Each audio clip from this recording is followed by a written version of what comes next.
Gyanesh sir, We'll come back. Ankit Gupta, ABP news से। Sir, दो तीन सवाल हैं जो एक दूसरे से जुड़े हुए हैं। पहला सवाल ये है, जिसका भी आप भी जिक्र कर रहे थे कि साल भर में जो है ये स्पेशल समरी रिवीजन जो है कई बार होता है, स्पेशल समरी रिवीजन। तो इस साल की शुरुआत में जब जो है समरी रिवीजन हो चुका था, तो उसके बाद पिछले 6-7 महीनों में करीबन 22 लाख लोग मृत पाए गए, करीब 32 लाख शिफ्ट हो गए। तो ये आंकड़ा पिछले 6-7 महीने में 22 लाख लोग मर कैसे सकते हैं, ये सवाल उठाया जा रहा है। अगर समरी रिवीजन हुआ था और अब तक, तो ये आंकड़ा जो है क्यों इतना ज्यादा भिन्न, पहले ये सब क्यों नहीं हुआ? इसी के साथ में उसी से जुड़ा हुआ सवाल ये है, विपक्षी पार्टियां ये कह रही हैं, इसका मतलब तो ये है 2024 का एक साल पहले जो चुनाव हुआ था, वो इसका मतलब जो तमाम आप 65 लाख का आंकड़ा अभी दे चुके हैं, हो सकता है ये आने वाले दिनों में और बढ़े, उन फर्जी मतदाताओं के साथ में हुआ था क्या चुनाव? ये तो सिर्फ बिहार की बात हो रही है, तो क्या इन फर्जी मतदाताओं के साथ में 2024 का चुनाव हुआ था? तीसरा सवाल इसी से जुड़ा हुआ, क्या ये एनआरसी हो रहा है एसआईआर की आड़ में? ये सवाल लगातार कहा जा रहा है, और वो क्यों कहा यह जा रहा है कि एक धर्म के लोगों को वोट काटे जा रहे हैं, एक पार्टी को फायदा पहुंचाने के लिए कार्रवाई की जा रही है। तो लगातार इस तरीके के सवाल। 185। मेरा नाम मुकेश कुमार सिंह है, मैं एक फ्रीलांस जर्नलिस्ट हूँ। मैं आपसे जानना चाह रहा हूँ कि इस बात का ग्रेडिंग कैसे की जाएगी कि जो अभी आपने उदाहरण देके बताया कि ईपीआईसी में एक आदमी नाम डुप्लीकेट करेगा, जब तक आपके पास कोई यूनिक फीचर नहीं होगा, जैसे आधार के मामले में बायोमेट्रिक्स एक यूनिक फीचर का काम करता है हर इंडिविजुअल के लिए ना, उसी तरीके से अगर आप ईपीआईसी से इसको नहीं जोड़ेंगे तो ये संभव ही नहीं है कि आप कभी जिंदगी में डुप्लीकेसी को चेक कर पाएं। चाहे कितने एफर्ट्स कर लें, यहाँ आपको टेक्नोलॉजी की ही मदद लेनी पड़ेगी, मैनुअली ये ह्यूमनली पॉसिबल नहीं है। और इसी से जुड़ा हुआ सवाल ये भी है कि जब इस तरह की चीज़ें हमारे सामने आती हैं, यानी डुप्लीकेसी को चेक करने की, वही डुप्लीकेसी हमारे सामने जब वोटर लिस्ट में सामने आती है तो एक नया बखेड़ा खड़ा होता है। आप चुनाव आयोग के सामने सबसे इंपॉर्टेंट चीज़ ये है कि अगर किसी चीज़ की शिकायत की जा रही है तो क्या चुनाव आयोग सबसे पहले शिकायत की जांच करने पे जोर देगा या शिकायतकर्ता कौन है उसकी जो है वो कलई खोलने पे जोर देगा? ये एक ऐसी सवाल, एक कॉन्स्टिट्यूशनल इंस्टीट्यूशन पे इस तरह का दाग भी लगना अपने आप में शर्मनाक है। यानी अगर उससे आप हमें बचाइए, इस देश को तो बचाइए, इस डेमोक्रेसी को बचाइए, हम आपसे ये उम्मीद करते हैं। 247। नहीं, just one. I'll come back to you. No problem. Damini Nath from the Indian Express. Sir, 7.24 crore electors forms were received as of 1st August. So how many of these submitted documents along with that? And now that 15 days are over, how many more documents have been made for these electors? And the other question I have is regarding, recommended by BLO and not recommended. What is the basis on which BLO will recommend or not recommend if the documents have not been submitted? 39. Good afternoon sir, Manohar Kesari, news x और India news से। Sir चुनाव आयोग लगातार clarify कर रहा है और कह रहे हैं सारे डाटा जो है सो मिसलीड करने वाले हैं, लेकिन आज भी राहुल गांधी ने इस बात को कहा है कि महाराष्ट्र में 1 करोड़ मतदाता जोड़ा गया, वोटों का हेराफेरी लगातार किया जा रहा है। तो क्या इससे चुनाव आयोग की छवि धूमिल नहीं हो रही है? अगर धूमिल हो रही है तो आप लोग लीगल एक्शन उनके खिलाफ क्यों नहीं ले रहे हैं? दूसरा, लगातार वोटर का जो है सो ट्रस्ट चुनाव आयोग पर इससे कम हो रहा है, तो ट्रस्ट बढ़ाने के लिए आप लोग क्या करेंगे? 218। हेलो, इधर सर, मैं सर इधर राइट साइड, प्रशांत देव, न्यूज़ 24 से। 2 सवाल हैं सर मेरे। पहला सवाल ये है कि जो 65 लाख नाम कटने की बात आ रही है, ये तो ठीक है, आंकड़े बढ़ भी सकते हैं, घट भी सकते हैं। कितने नाम जुड़े फॉर्म 6 के, मतलब नए मतदाताओं के, जब से एसआईआर शुरू हुई कितने नाम जुड़े? दूसरा, आपने कई बार ये बात कही कि निराधार आरोप लगाए जा रहे हैं, वोट चोरी की जा रही है जिसमें कोई सत्यता नहीं है। अगर ये बात सच है, दूसरी तरफ आप ये कहते हैं कि वैध मतदाता कोई छूटे नहीं, और अगर कोई लीडर, कोई भी लीडर अगर इस तरह का झूठ बोल रहा है, क्या आपके पास कोई अधिकार नहीं है उनके खिलाफ कानूनी कार्रवाई करने का? आप उनको बनाते हैं, रजिस्ट्रेशन देते हैं। ये 2 सवाल है सर। पहला ये था कि 6 महीनों में इतने मृत लोग कैसे पाए गए। शायद इसका जवाब मैं पहले दे चुका था कि पिछले 20 सालों से जब ये नॉर्मल रिवीजन होता है तो घर घर जाकर इन्यूमरेशन फॉर्म नहीं दिया जाता है। और शायद इसलिए कई बार जब घरों में किसी की मृत्यु हो जाती है तो वो इन्फॉर्मेशन बीएलओ के पास कैसे आएगी? तो बीएलओ के पास अगर उस परिवारजनों ने न बताई तो बीएलओ के पास संभव नहीं होगा। इसीलिए 22 लाख मतदाता कोई 6 महीने में मरे हुए नहीं हैं। ये वो मृत मतदाता हैं जो लगभग पिछले 20 सालों में रिकॉर्ड करने से छूट गए हैं और इन्यूमरेशन फॉर्म की वजह से ये सत्य सामने आ रहा है। एक बात जो मैं आपके माध्यम से भारत की जनता तक पहुंचाना चाहता हूं वो ये है कि मतदाता सूची एक विषय है और मतदान करना दूसरा विषय है। मतदाता सूची में किसी का नाम गलत आ सकता है। अगर बूथ लेवल ऑफिसर से गलती हुई हो या राजनीतिक दलों ने उस पर ध्यान न दिया हो तो किसी भी व्यक्ति का नाम मतदाता सूची में गलत आ सकता है। शायद ही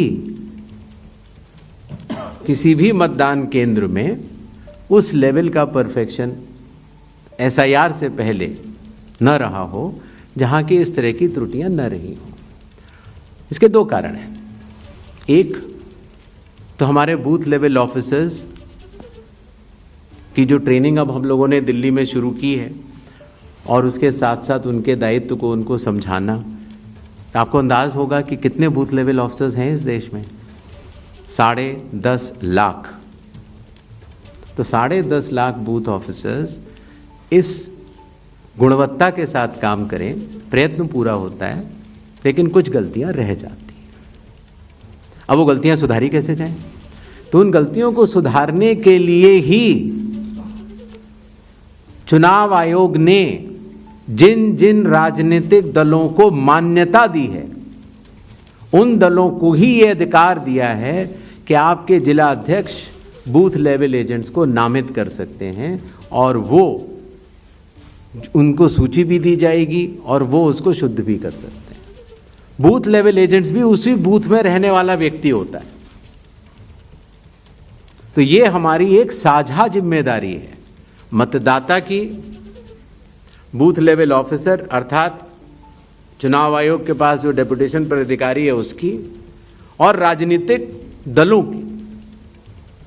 तो मतदाता सूची को शुद्ध करना, जिस पर हम आगे अब एसआईआर के साथ बढ़ रहे हैं, तो साझी जिम्मेदारी है। लेकिन बिहार में चूंकि हमारे बूथ लेवल ऑफिसर्स ने बूथ लेवल एजेंट्स और राजनीतिक दलों के साथ मिलकर ही काम किया, उसकी कॉपीज मैंने आपको दी हैं कि जो लोग मृत पाए गए, जो लोग स्थानांतरित पाए गए, जिन लोगों के 2 जगह मतदाता सूची में नाम है, वो सभी ने मिलकर सत्यापित किए हुए हैं। तो शायद इसीलिए जब 1 अगस्त के बाद हमारी डेली बुलेटिन आनी शुरू हुई तो किसी भी राजनीतिक दल ने अभी तक एक भी आपत्ति दर्ज नहीं कराई है। तो क्या इसके 2 ही अर्थ हो सकते हैं, या तो प्रारूप सूची एकदम शुद्ध है, जो कि चुनाव आयोग नहीं मानता। चुनाव आयोग कह रहा है कि 1 सितंबर तक हम समय देते हैं, इसमें त्रुटियां हो सकती हैं, आइए सब लोग आइए इसको शुद्ध करते हैं। 15 दिन अभी बाकी हैं। 1 सितंबर के बाद अगर उसी तरह के आरोप लगने शुरू हुए तो जिम्मेदार कौन? हर मान्यता प्राप्त दल को अभी भी 15 दिन बाकी हैं। अगर आपको अंदाज हो तो 1.5 लाख से ज्यादा बूथ लेवल एजेंट्स हैं। बूथ लेवल ऑफिसर तो सिर्फ जब हम लोगों ने किया था तो 77,000 थे, उसके आधे थे। हम लोगों ने ये काम 20 दिन में समाप्त कर दिया था। तो मतदाता सूची का गहन परीक्षण एक एक नाम के आगे मैं निवेदन करना चाहता हूं, आपके जरिए आह्वान करना चाहता हूं कि सभी 12 राजनीतिक दल, चाहे वो राष्ट्रीय पार्टी के हों चाहे वो स्टेट पार्टीज के हों, अभी भी समय रहते 1 सितंबर से पहले इसमें गलतियां बताएं। चुनाव आयोग सुधारने के लिए तैयार है, लेकिन 1 सितंबर के बाद नहीं, क्योंकि उसके बाद वही दौर शुरू हो जाता है कि मतदाता सूची एक अलग चीज होती है और मतदान अलग चीज होती है। मतदान में जब कोई वोटर वोट करने जाता है और वो बटन दबाता है तो एक ही बार दबा सकता है। मतदाता सूची में अगर 2 जगह नाम हो तो वोट चोरी कैसे? नहीं हो सकती।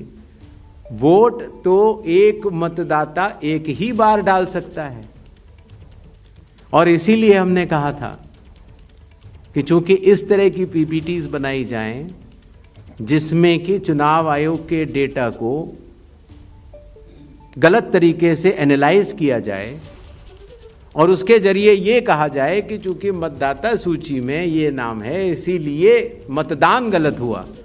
मतदाता सूची और मतदान 2 अलग विषय हैं और इन दोनों को अलग अलग ही देखा जाता है। दोनों के कानून भी अलग हैं। मतदाता सूची का कानून है लोक प्रतिनिधित्व कानून 1950 और मतदान करने का कानून है लोक प्रतिनिधित्व कानून 1951। दोनों के नियम अलग हैं, दोनों के लोग अलग हैं, और दोनों चीज़ों को जुड़ा के ऐसा भ्रम फैलाना कि अगर मतदाता सूची में कोई ऐसी चीज़ है, जैसे एक विषय आया था, किसी ने कहा कि साहब हाउस नंबर 0 है, 80,000 लोगों के हाउस नंबर 0 हैं, इसीलिए वो फर्जी हैं। अगले दिन कई सारे मतदाता खड़े हो गए, उन्होंने कहा नहीं साहब हम तो यहाँ रहते हैं। तो आपके थ्रू मैं जनता को बताना चाहता हूँ कि हर पंचायत और हर म्यूनिसिपैलिटी में जरूरी नहीं है कि आपका घर होते हुए भी उसको घर का नंबर दिया गया। तो चुनाव आयोग जो कि एक एक मतदाता को ढूंढ कर उसका वोट डलवाता है, आपको पता है अरुणाचल प्रदेश का एक गांव है मालेगांव, जहां सिर्फ एक मतदाता बहन के लिए पूरा चुनाव आयोग 2 दिन तक ट्रैकिंग करके जाता है और उनका वोट लेके आता है। वही चुनाव आयोग जो गिर फॉरेस्ट के पीछे एक महंत हैं, उनके लिए 1.5 दिन की ट्रैकिंग करने जाता है, पूरा वोट बूथ बनाता है और वोट लेके आता है। उस कर्मठता से, और आज से नहीं 75 सालों से, उस विरासत से, कर्मठता से कार्य करने वाले चुनाव आयोग के ऊपर अगर निराधार आरोप आप मतदाता सूची और मतदान को मिला के और जनता के सामने अगर ये कहें कि चोरी हो रही है तो ये गलत बात है। जनता सब समझती है।